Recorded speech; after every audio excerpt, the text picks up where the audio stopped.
Hello students, तो जैसा कि आज है यहाँ पर आपका 17 जुलाई और जो है 17 जुलाई का फर्स्ट शिफ्ट का एग्ज़ाम जो आप लोगों का था एसएससी सीजीएल का समाप्त हो चुका है। तो जितने भी क्वेश्चंस हमें एक्यूरेट मिल पाए आपके एसएससी सीजीएल एग्ज़ाम में पूछे गए थे, उन सभी को लेकर के आपके सामने हाजिर हूँ। बिल्कुल डिटेल्स में आपको पूरा डिस्कस करने वाला हूँ, एनालिसिस करवाने वाला हूँ। बस आपको इतना करना है कि वीडियो के लास्ट तक बने रहना है। बाकी वीडियो को शेयर और लाइक ज़रूर कर दें। शेयर करने से क्या होगा कि सभी लोग तक पहुँच जाएगा। बाकी आपको सब्सक्राइब तो कर ही लेना है। चलिए बिना टाइम वेस्ट किए जो यहाँ पर क्वेश्चन की हम शुरुआत करेंगे।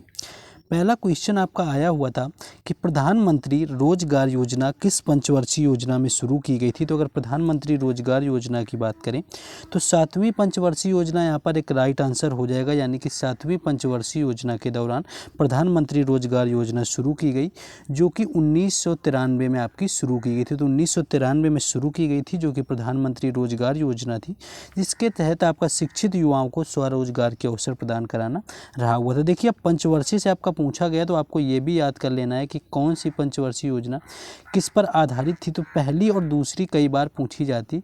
तो पहली जो थी वो आपकी हेराल्ड डोमर मॉडल पर आधारित थी, ये भी देख लेना। अब पंचवर्षीय योजना से क्वेश्चन आएंगे ही। तो पहली थी हेराल्ड डोमर मॉडल पर, और दूसरी की बात कर लें तो दूसरी थी आपकी महालनोबिस मॉडल पर आधारित थी। तो ये आपको याद रखना है दोनों।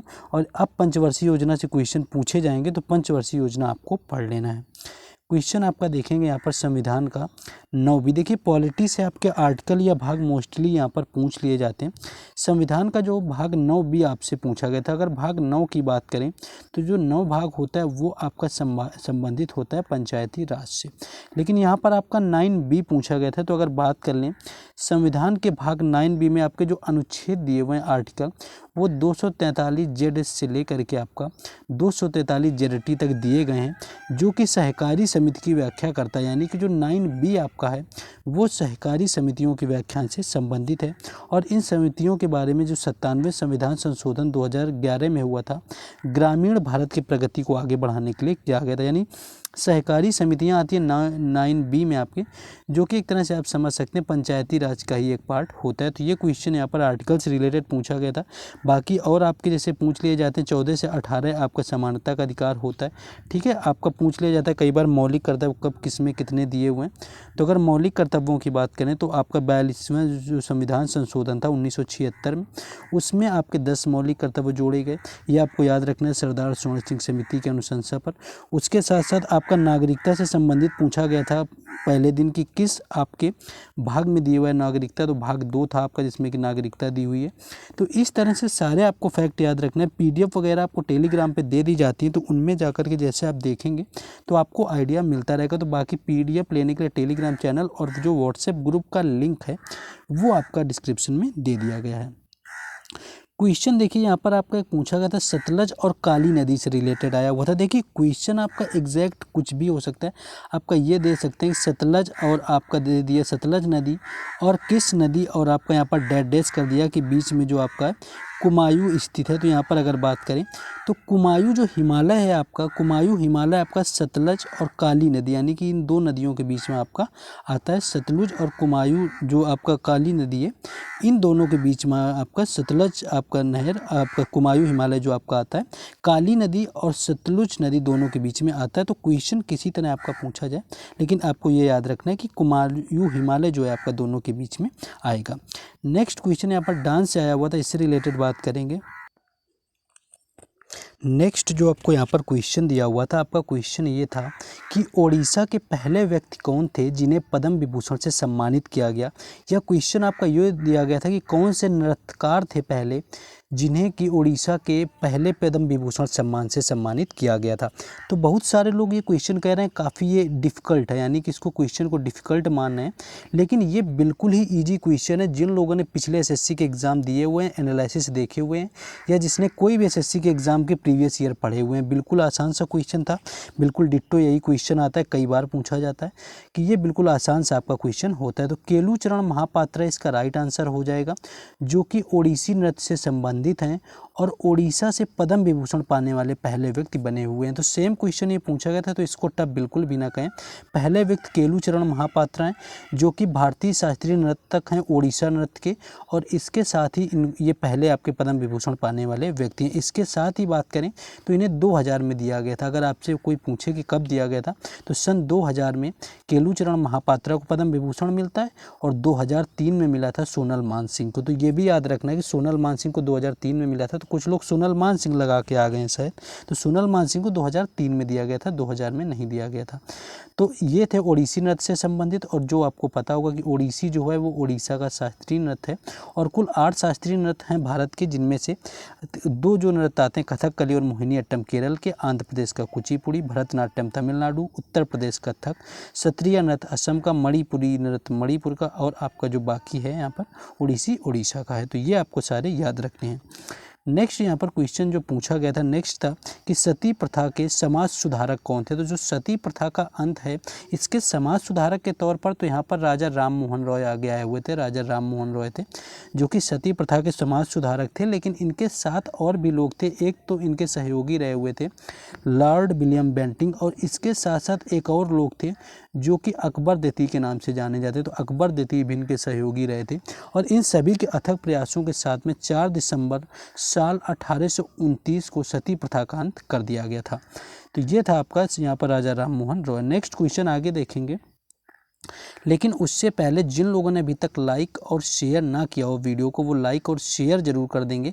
बाकी चैनल को जरूर सब्सक्राइब करके रख लें, क्योंकि हर एग्जाम से रिलेटेड एनालिसिस यहाँ पर आपको मिलता है। तो आप लोगों को बस सब्सक्राइब कर लेना है। बाकी टेलीग्राम चैनल और व्हाट्सएप ग्रुप दोनों का लिंक जो है आपको डिस्क्रिप्शन में दे दिया गया है। क्वेश्चन पूछा गया था कि असद अली खान का संबंध किससे है। तो अगर असद अली खान की बात करें तो ये रुद्रवीणा आपका राइट आंसर हो जाएगा। तो देखिए ये असद अली खान का है, और इसी जगह आपका ये पूछ लिया जाए कि अमजद अली खान, अगर अमजद अली खान पूछ लिया जाए इसको छोड़ के, तो अमजद अली खान का संबंध हो जाता है सरोद से। तो अमजद अली खान अगर पूछा जाए तो सरोद हो जाएगा। बाकी असद अली खान पूछा गया तो ये रुद्रवीणा हो जाएगा। बाकी आपसे पूछ लिया जाए जाकिर हुसैन, आपसे पूछ लिया जाए अल्लाह रखा खान पूछ लिया जाए, तो ये जो लोग हैं अल्लाह रखा हों या फिर जाकिर हुसैन हों, तो ये लोग तबले से संबंधित हैं। तो असद अली खान जो आपके पूछे गए थे रुद्रवीणा से संबंधित थे। इनका जन्म 1937 को हुआ था। और द हिंदू की बात करें, द हिंदू ने खान को भारत में सर्वश्रेष्ठ समकालीन रुद्रवीणा कलाकार के रूप में संदर्भित किया हुआ था। तो असद अली खान से आपका संबंधित रुद्रवीणा हो जाएगा। नेक्स्ट आगे बढ़ेंगे हम लोग। नेक्स्ट क्वेश्चन आपका है कि दाल खाई त्यौहार किस राज्य से संबंधित है। देखिए यहाँ पर दाल खाई शायद कुछ लोगों को नया लग रहा हो, लेकिन जिन लोगों ने नुआ खाई फेस्टिवल पढ़ रखा होगा तो उनको ज़रूर पता होगा। वो यहाँ पर तुक्का भी मारेंगे तो उनका सही हो जाएगा, क्योंकि ये जो दोनों फेस्टिवल हैं आपके दाल खाई हो या फिर नुआ खाई हो, ये मनाए जाते हैं उड़ीसा में, यानी कि उड़ीसा इसका राइट आंसर हो जाएगा। उड़ीसा से संबंधित है कि जो उड़ीसा का दलखाई नृत्य होता है वो आमतौर पर देवी दुर्गा को प्रसन्न करने के लिए किया जाता है, और जो दलखाई नृत्य की उत्पत्ति है उड़ीसा के संबलपुर जिले से हुई थी। तो आपको उड़ीसा यहाँ पर याद रखना है, जहाँ से नुआखाई और आपका दलखाई दोनों फेस्टिवल संबंधित हैं। नेक्स्ट बढ़ेंगे, लेकिन उससे पहले आप लोगों के लिए एक PDF है। देखिए एसएससी एग्ज़ाम में मोस्टली क्वेश्चन रिपीट होते हैं। यहाँ आज ही 4 से 5 क्वेश्चन रिपीटेड मिले हैं। तो जिन लोगों को प्रीवियस ईयर की PDF लेनी है, अगर आप एसएससी सीजीएल की लेना चाहते हैं 2022 की, तो उसका भी शुल्क मात्र 20 रुपये रखा गया है। और अभी जो रिसेंट एग्ज़ाम हुआ है एसएससी MTS का, उसकी सभी शिफ्टों के प्रश्न हैं, वो भी एक्स्ट्रा फैक्ट के साथ में तैयार किए गए हैं। उनका भी शुल्क मात्र 20 रुपये है। तो जिनको परचेज़ करना है उनके लिए व्हाट्सएप नंबर दिया हुआ है, आप जाकर के परचेज़ कर सकते हैं। काफ़ी फ़ायदा देने वाला है, क्योंकि आज की ही शिफ्ट में यहाँ पर 5 क्वेश्चन आपके प्रीवियस ईयर रिपीटेड है। चलिए क्वेश्चन में वापस आएंगे। चलिए ये क्वेश्चन तो आपका हो चुका है। एक आपका क्वेश्चन ये पूछा गया था कि आपका बाणगंगा महोत्सव महाराष्ट्र के किस ज़िले में मनाया जाता है। तो अगर बाणगंगा उत्सव की बात करें तो ये मुंबई के मालाबार हिल्स में मनाया जाता है, यानी कि मुंबई इसका राइट आंसर हो जाएगा, जहाँ पर बाणगंगा आपका फेस्टिवल मनाया जाता है। और ये वार्षिक संगीत समारोह है जो कि 2 दिनों के लिए विशेष रूप से मुंबई और के महाराष्ट्र में मालाबार हिल्स में मनाया जाता है। इसके साथ साथ अगर आपसे काला घोड़ा एक महोत्सव होता है, अगर काला घोड़ा महोत्सव पूछ लिया जाए तो वो भी मुंबई में ही मनाया जाता है। तो ये कुछ मुंबई के हैं जो कि स्पेशली मुंबई से पूछे जाते हैं। बाकी अगर पूरे महाराष्ट्र की बात करें तो आपका लावड़ी नृत्य हो जाएगा, तमाशा नृत्य हो जाएगा। तो ये कुछ हैं जो ये महाराष्ट्र से संबंधित हैं। नेक्स्ट क्वेश्चन है कि 36वां राष्ट्रीय खेल कहाँ पर आयोजित हुआ था। तो 36वें राष्ट्रीय खेल की बात करें तो गुजरात इसका राइट आंसर हो जाएगा, जहाँ पर गुजरात ने पहली बार 36वें राष्ट्रीय खेल का मेज़बानी की हुई थी, जो कि गुजरात में हुआ, जिसमें कि राष्ट्रीय खेल में सेना ने 52 स्वर्ण, 33 रजत और 29 कांस्य पदक सहित कुल 114 पदक जीत करके पदक तालिका में शीर्ष पर है। महाराष्ट्र की बात करें तो 34 स्वर्ण, 35 रजत और 56 कांस्य पदक सहित 125 पदकों के साथ में ये दूसरे स्थान पर है। तो आपका बात कर लेते हैं, यहाँ पर आपका एक होता है खेलो इंडिया यूथ गेम्स। तो खेलो इंडिया अगर यूथ गेम्स भी आपसे पूछा जा सकता है तो 2023 में खेलो इंडिया यूथ गेम्स का जो संस्करण है वो 5वें नंबर का संस्करण हुआ था, मध्य प्रदेश और दिल्ली में आयोजित किया गया था। उसमें जो पहले स्थान पर प्रथम तालिका में था वो महाराष्ट्र रहा हुआ था प्रथम तालिका में, दूसरे पर मध्य प्रदेश था, तीसरे पे हरियाणा रहा हुआ था। बाकी इससे पहले अगर पूछे चौथा जो आपका यूथ गेम्स कहाँ पर हुआ था तो वो हरियाणा में ही खेला गया था, तो उसमें हरियाणा प्रथम स्थान पर रहा हुआ था। नेक्स्ट एक क्वेश्चन आपका यहाँ पर कुछ हाई कोर्ट के जज से संबंधित आया हुआ था, क्वेश्चन एग्जैक्ट नहीं पता चल पाया कि जो हाई कोर्ट की जज की सैलरी कैसे दी जाती है या किसके द्वारा दी जाती है, किससे।